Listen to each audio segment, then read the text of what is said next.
Hello movie viewers and fellow movie lovers. My name is Tim Williams and I'm the creator and host of Movie Views Presents the 80s Flick Flashback Podcast. See, I love the 80s and I have a great appreciation and nostalgic passion for the classic 80s flicks that birthed my love for movies and ultimately helped shape my childhood. On each episode, I'll discuss, with a special guest co-host of course, a different film from the 1980s. We'll share memories, favorite characters, iconic scenes, and even share some behind-the-scenes stories along the way. We'll discuss famous blockbusters like Raiders of the Lost Ark, Coming to America, Ghostbusters, Dirty Dancing, Top Gun, Die Hard, and many, many more. As well as some other cult classics and even lesser-known flicks we discovered on cable TV or the now-defunct video rental stores. Remember those? No matter what 80s flick we choose to talk about, we'll always have a good time, so come and check us out. You can find the 80s Flick Flashback Podcast on major podcasting platforms like Apple Podcast, Spotify, Google Podcasts, Anchor, and more. Be sure to subscribe or follow so you don't miss a single episode. Once again, I'm Tim Williams, and I hope you'll join me for the next 80s Flick Flashback.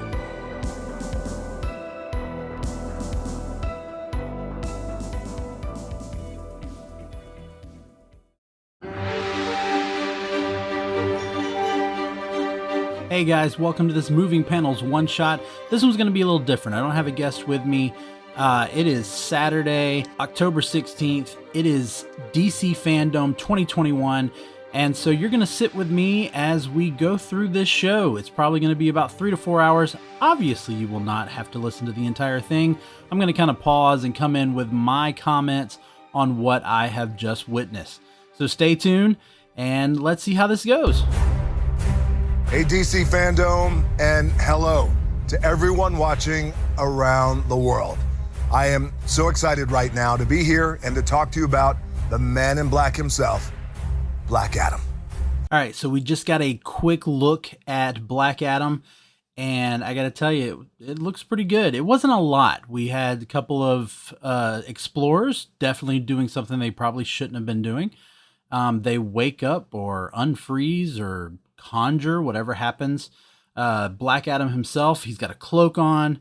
One of the mercenaries approach him, and we actually get to see The Rock being once again the most electrifying man in entertainment. So I'm excited about this. I really hope that there's going to be a nod to this in the Shazam sequel. So maybe we'll get that a little later on. But let's see what happens next. On something the fans and you have been really hoping to see for years. Tell us about this obsession of yours with the gold boots on the Flash. It's less of an obsession and more, it's just always been the final element that I think has been missing from our suits, you know? And all right, so Black Adam was followed up with a little talk with Grant Gustin about the new season of The Flash and the fact that the suit gets the yellow boots. Something that finally, as he says, brings the suit almost fully into comics. Now it looks very much like the iconic classic look of the Flash. I'm hoping this season will be a little bit more interesting than the next season. They didn't really talk about the season itself, just the gold boots. So the fact that that's their big pitch for this next season makes me a little worried, but we'll have to see. We better get to a little bit of action. It's gonna be a fun adventure like it was the first time. Just better. We see that Black Manta is still seeking his vengeance to try and kill Aquaman. All right, after a little bit of extra filler, we got a behind-the-scenes look at the new Aquaman and a lot of interviews with the cast and the crew. And this one looks pretty fun. I am, unpopular opinion probably, I actually like the original Aquaman movie. I like how bright and colorful it was, but also keeping that very intense action. We do see Jason Momoa. We see all the other actors. My mind's just going 100 miles an hour right now watching this. We do get to see Black Manta in a more comic accurate costume with the silver head this time. We see Aquaman in an all black suit. I don't know if that has something to do with the CGI or if it's going to be like a stealth type suit. It also looks like he's actually going to team up with Orm this time. So I don't know if maybe there's just a bigger bad that the two of them realize that even Ocean Master has to help out this time. So this one looks kind of exciting, and I can't wait to see it. He is Aquaman, and he just became king of Atlantis. Thank you.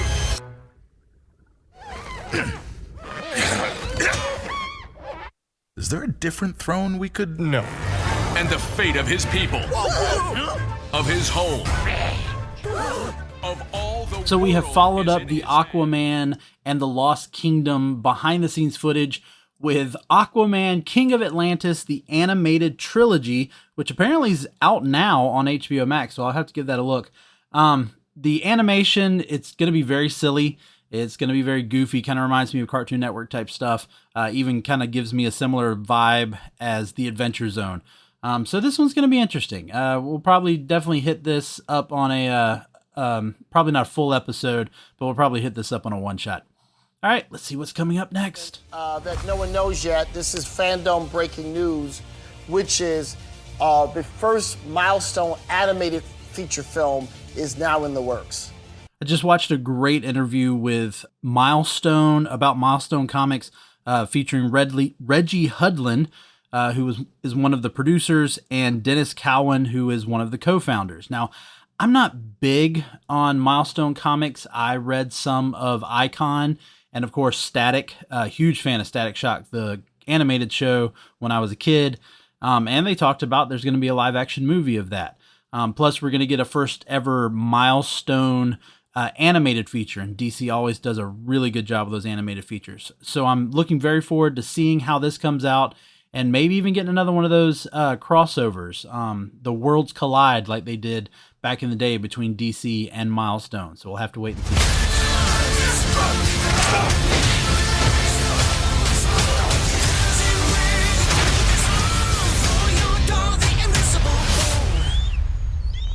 Oh my God. He's hugging me. He's hugging me. Dad, grab my phone. I don't want to move. Dad? All right, so we've completed our number 1 of DC FanDome 2021. There was a lot of things going on in here. Nothing that I felt like I needed to stop for until right here at the end. So we got some artwork, and we then saw for a webtoon called Wayne Family Adventures. Looks like it's going to be just vocal, like maybe a moving panel, like moving graphic novel. No dialogue, at least not in the trailer. We also got this weird, the guy who played Javelin in the Suicide Squad was kind of the host for this last half hour, and he had a weird music video. There was a thank you from the cast of the Suicide Squad for making it such a great movie. And then that led into Suicide Squad Kill the Justice League, which is a new game coming out. The game looks great, looks awesome. The premise is there's some aliens, and apparently they have taken over the Justice League, and so the Suicide Squad has to stop them. But it looks fun. And then it all wrapped up with our first look at the Peacemaker series coming to HBO Max with John Cena. We got a behind the scenes. We got a panel discussion with James Gunn and the cast. And then we got a trailer, and the trailer looks pretty fun. I don't know how I feel, though, about the fact that I'm now having to root for Peacemaker, because I really did not like him by the end of the Suicide Squad. So I'm kind of curious to see how they work this story. It does look like they're going to kind of show him as more a sympathetic character in this, and so we'll just have to wait and see. But John Cena is going to be hilarious in it. It's going to be pretty funny. He was hugging a bald eagle at the end. That's how it ended. So I look forward to that. So let's get into our number 2. This is totally separate, and we shoot all the exterior scenes there. Anything interior is on our stages. We also shoot a lot in the living room. This was one of my favorite scenes, which was the big paint fight. Yes. Yeah. Yes. That was really So fun. I should be more excited about seeing Superman and Lois on this thing, but it was kind of lackluster. So they did announce there would be a season 2. I wasn't surprised by that. And then we got a tour of the Kent farm. And that was about it. no information, no news about what we're going to expect to see in season 2, no behind the scenes of what's going on with season 2, no teaser for season 2. So, DC FanDome, you kind of let me down here. Let's hope you can bring me back. We're going to take a fond look back at the last 6 years of the show. Please join us. Supergirl just gave us the whole cast reminiscing about all the previous episodes and seasons, and that was fun, but I want more information out of this. Come on, DC's. Come on, FanDome. Give me something. I hope you're enjoying DC FanDome as much as I am. I'm here to share news about Krypton's favorite son, Kal-El, or as you may know him, Clark Kent, a.k.a. Superman. So they continued the Superman kind of news and whatnot. They had a random Stargirl promo in there. I know Ruby's excited about seeing more Stargirl. There was an animated show called My Adventures with Superman that they only really had some art to show us. Don't guess that's really been in the works yet. Then Jim Lee came in and started talking about where the comic is heading, telling us, I'm sure you already heard the news about John Kent, the current Superman on Earth, revealing that he's bisexual. They also announced that Superman's motto of truth, justice, and the American way is being altered and will now be truth, justice, and a better tomorrow, which I'm all for. I've always said Superman is for the world, not just for the United States. I mean, he's an alien. He doesn't have any connection to anybody. He's for the world. So I'm all for that. So that was really it. I kind of wanted some more about Superman, kind of knowing where maybe he was headed in certain directions. They gave in the comics that he's off-world. He's trying to rescue the people of War World from Mongol. That'll be a fun series to read. But I want more. I want more. I'm too big of a Superman fan. I want more.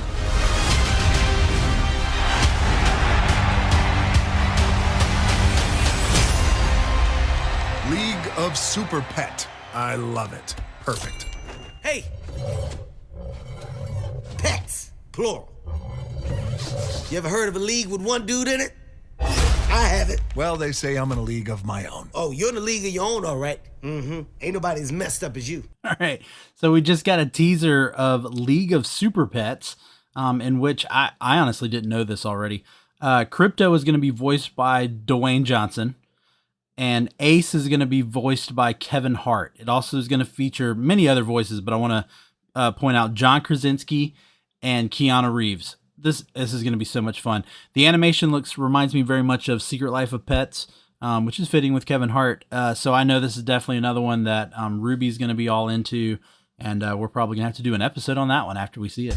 My tech is part of who I am. It's got nothing to do with who you are. I think there's something he needs to show me. I want to be a better person. What am I doing? She must be eliminated. We appear to be dead. Something very ugly is set to occur, and it needs to be stopped. Matt Bomer came in and not only talked about his pretty much career as voice work for DC, where he's done Superman, he's done Flash. I think he's done other things, but also the fact that he plays Negative Man on Doom Patrol. So he came in, gave us a look at the last 4 episodes of this season, and then the cast through social media type videos announced that there would be a season 4. So this is one of those, folks, if you haven't seen it, go see Doom Patrol. I think it's a show that kind of goes under the radar. It's not for kids. I want to make that very clear. It's not for kids, but it is very, very well done. So give Doom Patrol a look. All right. Tell me something. You can go anywhere you want, right? Any timeline, any universe.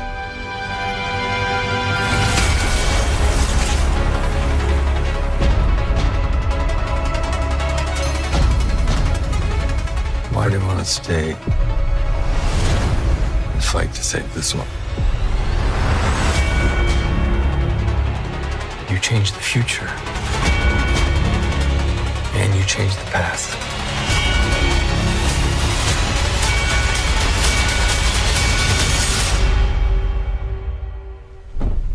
We got Michael Keaton's Batman.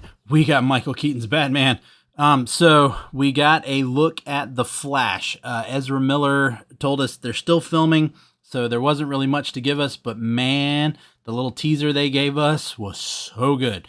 So there are 2 Barry Allens.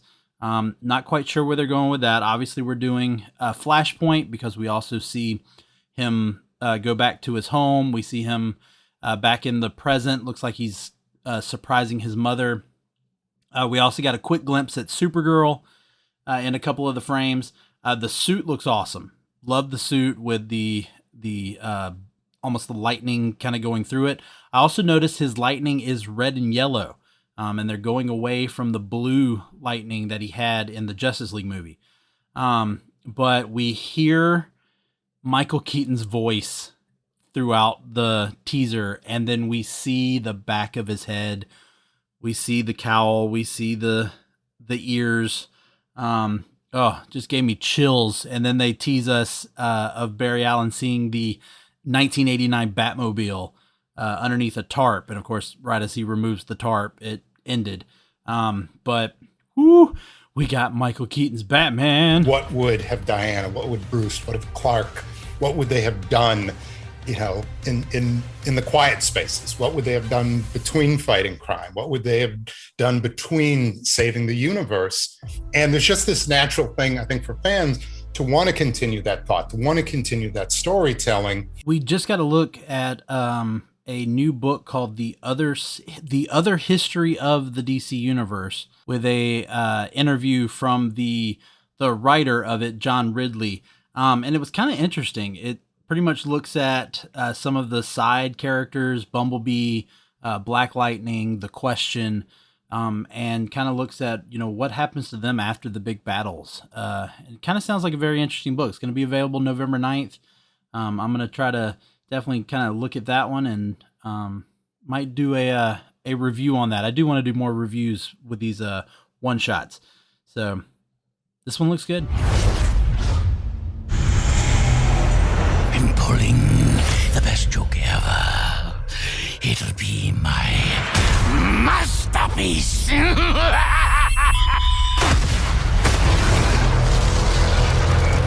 11 million dead.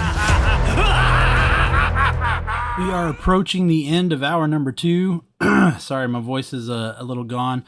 We got just a quick little talk about the Sandman Netflix series that's coming soon. I don't know an awful lot about Sandman. I know Chad is probably looking forward to that. So we'll probably discuss that down the road. Then we also got to look at the new Injustice animated movie that I'm very excited about.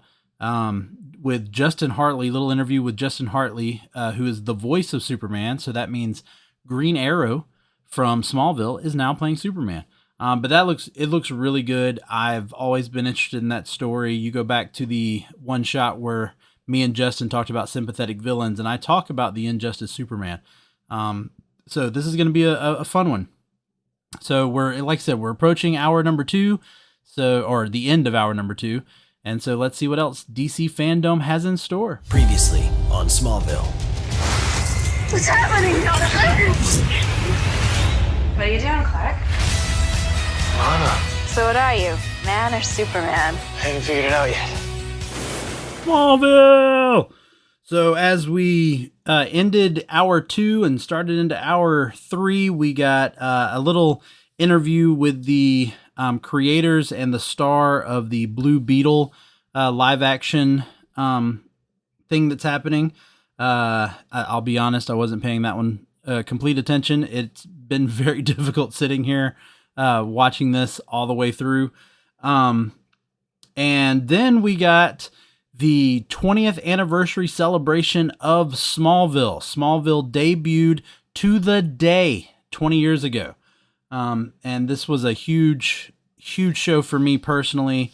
I've talked about that way back at the beginning of this podcast of the reasons why I love Superman. Smallville was a big part of that, happening right after 9/11, almost a month exactly after 9/11. They had Tom Welling and Michael Rosenbaum there in studio, and then they had all the various cast members show up and just congratulate Smallville for 20 years. And then a quick little message from Kristen Kruk at the end. And also the announcement, as you may already know, of the complete series on Blu-ray, which I will definitely have to get a hold of. And so excited to see that little Smallville reunion. That was a blast. Catwoman must die. I did not sign up for this. Did you sign up for this? You really have to think about that? Woo! Almost 2.5 hours in. And look, I am watching this so that you don't actually have to. I do miss that last year they gave us a schedule so we could see like what was going to be talked about at what times, so we could kind of tune in and tune out. This year they didn't do that. So 2.5 hours in, watching every bit of it. So in the last little bit, kind of wrap up a whole bunch of stuff here. There was a talk about the Monkey Prince comic book series. And then Javicia Leslie, who is the current Batwoman, she hosted a whole little section where they gave us a look at Gotham Knights and the video game, which features the Bat family going after the Court of Owls. We then got Rachel Scarston, who plays Alice. She came in and they talked about the new season with new villains and the fact that Alice and Batwoman will have to team up. Looks kind of exciting. I got to be honest, I kind of lost interest in the Batwoman television show, so I'm going to have to get back into that and see where this is going. Especially once I found out, because I did not actually know this, that Cameron Johnson's character of Luke Fox is now actually become Batwing. So I'm kind of curious to see where that's going. We also got to look at the Robins comic book, where a bunch of Robins are meeting to talk about being Robin, and then are confronted by a mysterious woman who claims to be the first Robin. So that's going to be an interesting series to look at. Then we got to look at some new animated stuff. We got a trailer for the new Catwoman Hunted animated movie, which is done very kind of anime style in the animation, and seems like a crime caper. It looks kind of fun. We were then told about Constantine, House of Mystery, which is going to be a part of the DC Showcase, so it's going to be a short. We were told about one that my daughter Ruby is just going to flip out over. Teen Titans Go and DC Superhero Girls in Mayhem in the Multiverse. Why is everybody doing a multiverse? There's also going to be a Green Lantern, Beware My Power animated movie. A Battle of the Super Sons. That's going to be very exciting, and that is the first animated movie that's going to be produced entirely in CG. So that's interested to see how that's going to look. And then they announced that they are going to release Batman The Long Halloween in a deluxe edition, which I'm very excited about. I didn't want to go out and buy the part 1 and the part 2 individually, so I'm excited that I'll be able to get it all on one disc. All right, so we're, again, 2.5 hours in. We probably got another good hour to go, so just hang tight. That I did not see coming. Hey, cheese! You wish. What is it? That is just business as usual for us. Leave you now with this takeaway that there might not be a normal, but I might be okay. I told you guys we can't keep the cowboy narrator. Sorry. Hey, man, we'll drop you off. Happy trails, legends. All right, so I decided it's been long enough since I've come back. I'm at like roughly the 2 hour, 40-minute mark as I'm recording this. So since the last time I talked to you, we got a kind of a lackluster look at DC's Legends of Tomorrow. They just did a little 100 episodes in 100 seconds little bit, and that was it. Then we got a look at a new preschool series called Bat Wheels, which imagine just cars, but with the superheroes. So like the Batmobile, but he has eyes and can talk. And I ain't gonna lie, I'm gonna watch it. Then we found out news about Batman Unburied, which is going to be an audio story that is going to be on Spotify. We got an interview with the star and director, writer, producer of the Batgirl film. We got Brenton Thwaites giving us a little information about the end of season 3 of Titans and that it's already been renewed for a season 4. And then we got I think the highlights of last year was Harley Quinn. But we got the animated Harley Quinn and King Shark telling us about the long-awaited season 3 of the Harley Quinn show on HBO Max. So just catching you up. Let's keep going. Animation asked if we would be interested in working with Bruce on a new animated Batman series, and Matt was working on the Batman film, so it just felt like an opportunity to collaborate not just with Bruce, but with one of my best friends on a project that I knew would be incredibly meaningful to all of us.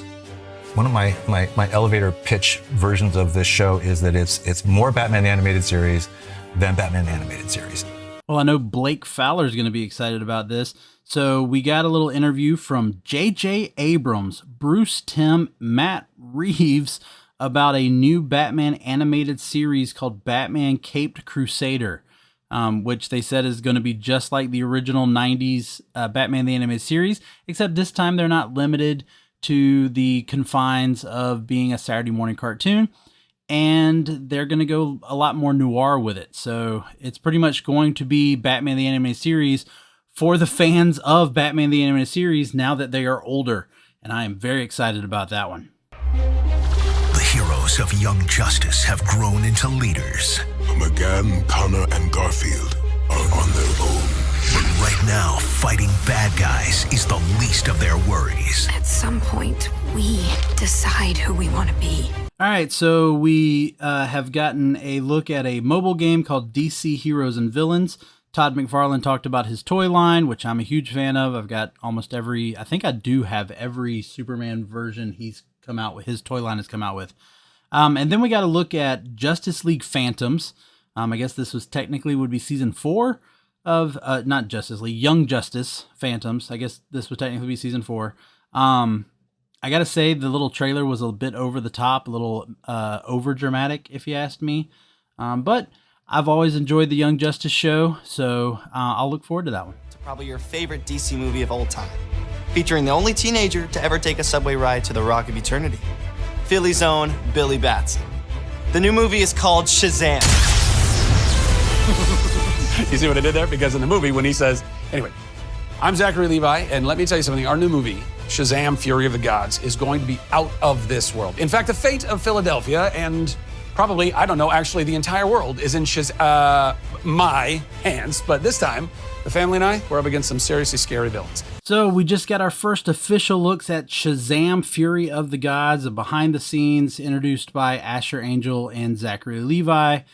We got our first looks at Helen Mirren and Lucy Liu as the villains. And, you know, this one's just going to be fun. You can't deny any of that.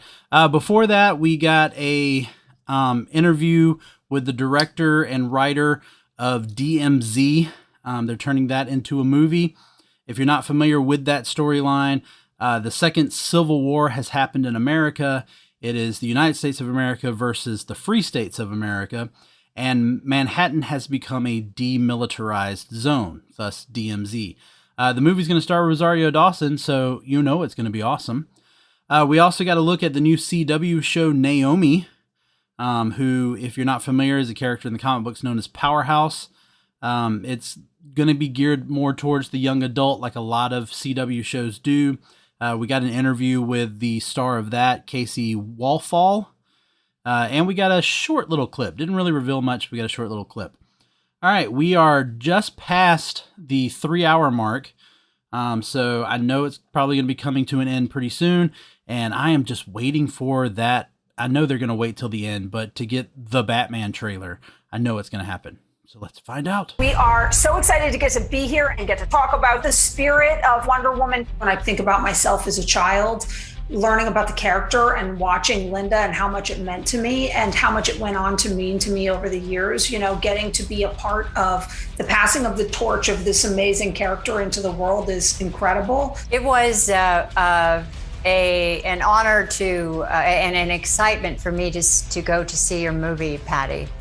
I know what it was like from the inside out, and I know what the legacy meant to me. And when I created the character, it wasn't on the comic book page, her kindness and her goodness. Her strength was a lasso of truth, and it was defensive things.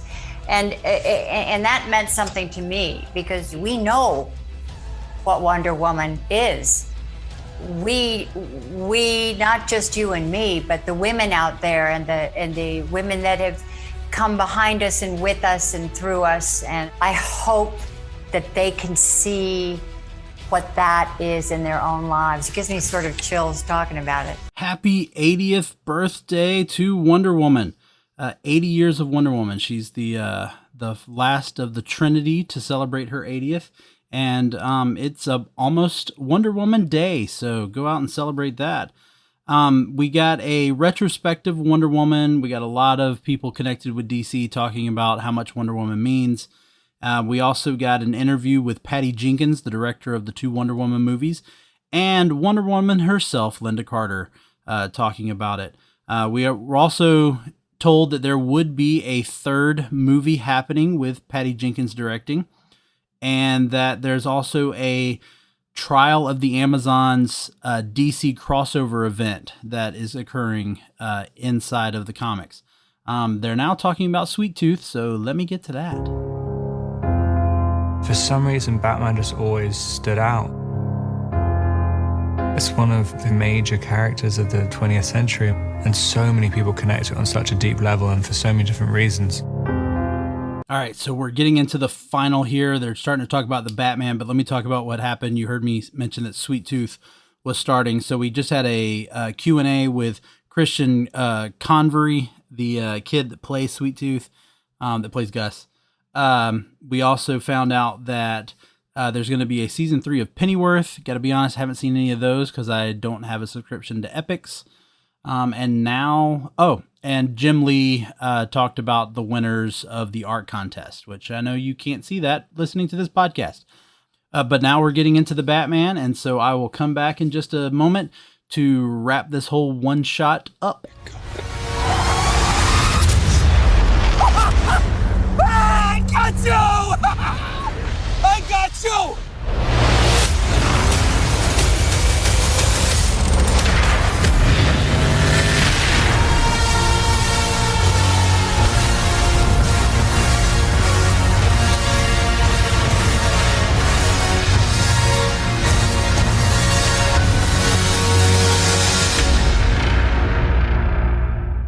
And we got a new The Batman trailer, and woo! Man, I know I'm a Superman fan, but this movie is going to be awesome. We got more looks at Robert Pattinson in the suit, and what an awesome suit it is. They definitely show off that it is bulletproof in this trailer. He looks like Batman. They did such a great job with fitting that cowl to his face so that it is just seamless. We got a good look at Catwoman for the first time, and the Penguin, which I'm just going to come out and say it. Colin Farrell looks like John Travolta in this Penguin getup. We also got an awesome look at the Batmobile, and we got another look at the Riddler, Paul Dano's Riddler. We don't ever see his face. I don't know if they're hiding something. If they are following the Hush storyline, maybe he has the question mark on his forehead. They, clearly are amping up the connection to the Zodiac Killer, which I know Matt Reeves has said has inspired him. The look of movies like Seven is definitely an inspiration. Chinatown, I think, is an inspiration here.